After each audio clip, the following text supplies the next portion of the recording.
So, art as content. Content as content. Should we be content with art as content? Where to begin with all this? Well, perhaps I should start by introducing myself, because after all, who am I and why should you listen to me? To answer that first question, my name is Philip and I make videos on music making. And as for the second question, well, the second question is a bit of a problem for me as I try to navigate this space. Because I'm not here to offer you a paradigm shift or a surprise twist that will shock you if you watched all the way to the end. Nor do I have any demonstrable skills that I can show off with a promise that you can become just like me if you buy my course or whatever. No, I don't have any of that. And in a cultural landscape where more and more of what we consume comes with a promise to change your life in some profound way, I'm often left with questions about, is there even room for me here on this platform, or am I just wasting my time if I don't want to play the game?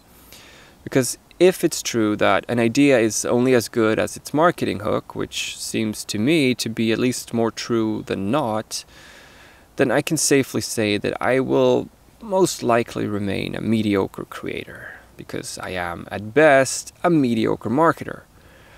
And my problem is, I hate marketing. And I've tried and tried to think my way out of that notion and sort of create little stories about how marketing, or branding I suppose, or packaging, can be a tool for good, and that the loathing I feel for it is completely misguided and built on a false stereotype of snake-oily characters who are all about tricking people into giving away all their money for some faulty or downright toxic little gadget, sold with the promise of making life easier and freeing up so much extra time. And to some extent I buy all of that. You could even say I agree. With my brain, that is, but emotionally and I guess spiritually, I'm just not there. And I'm about ready to accept defeat on that front and just admit to myself that at the very core of my somewhat convoluted and often, truth be told, self-sabotaging system of values is someone who just doesn't like telling anyone else what to do. And I hate having to sell stuff. I mean, watch my videos because you want to, not because I play some psychological trick on you to make you click on it or to keep you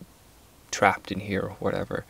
And which, by the way, if you're not familiar with the history of advertisement and propaganda, look up Edward Bernays and his insane influence on how these things developed in the 20th century. It's downright evil. He was Sigmund Freud's nephew, by the way, which I feel is relevant somehow, even though I'm not quite sure how. Anyway, where am I going with this? Well, content. Creating with marketing in mind. Creating art with marketing in mind. Making artistic choices with marketing in mind.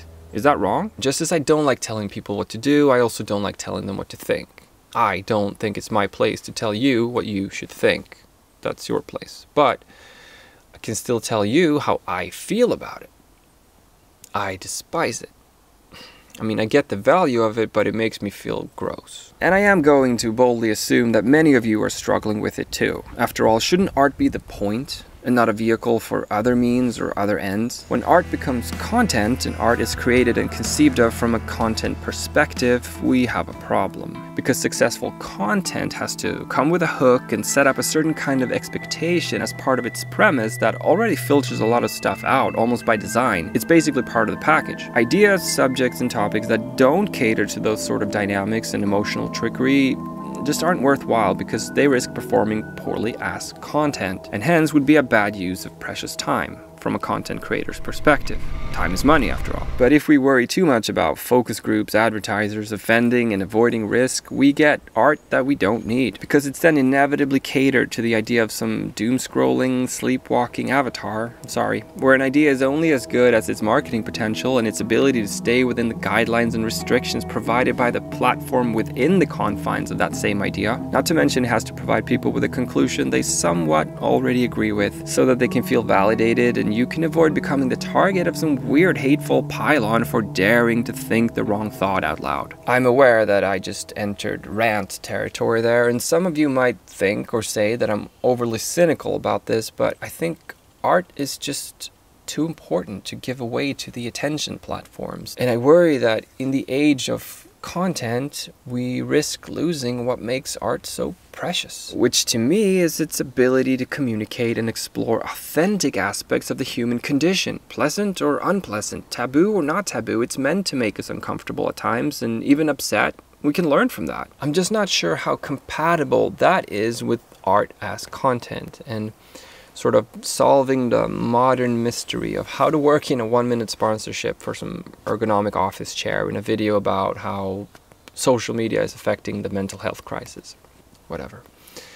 But maybe that's apples and pears. I think I'm just venting. I don't claim to have a solution or an answer for this problem. Everything you've chosen is all that I could never be. All that you rejected is in me, is in me, is in me.